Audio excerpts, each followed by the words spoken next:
a gente fará o seguinte: nós vamos dar alguns nomes prévios. Por que eu digo prévios?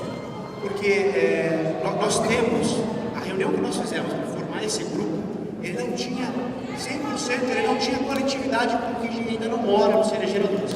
Então nós vamos dar ali 5 nomes, que são os nomes que hoje estão, porém nós precisamos de um tempo um pouco maior para que a gente defina especificamente dentro do grupo os melhores recursos, que não necessariamente sou eu, é o que eu estou dizendo. Na verdade, a gente acabou colocando aqui dentro como se fosse uma melhor articulação.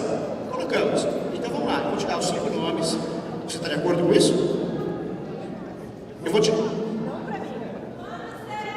Olha, eu não quero os nomes para mim. Eles falaram que existia uma comissão, eles vieram aqui, falaram, pediram a suspensão da Assembleia. Nós aprovamos, deliberamos na cooperativa, achamos que o senhor Aprígio achou que é justo. Agora nós não podemos ficar aí ao léu, sem saber quem serão esses membros. Nós precisamos desses membros para divulgar, para estar filmado, na filmagem sem edição, e para vocês que estão aí sentados, saberem quem vocês vão se dirigir, quem são os responsáveis. Precisamos desses nomes agora sim.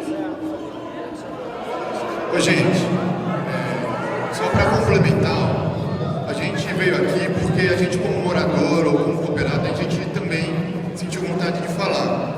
Mas como o nosso colega falou, a gente precisa de pessoas que tenham um melhor preparo. A gente também gostaria que pessoas que não receberam apartamento ainda, que estão pagando ainda, venham nessa comissão para ser representado, porque senão vai parecer que quem está morando já está forçando alguma coisa. Então a gente gostaria de quem não está morando. Então quem quiser representar a comissão e se sentir preparado, a gente gostaria que viesse aqui agora.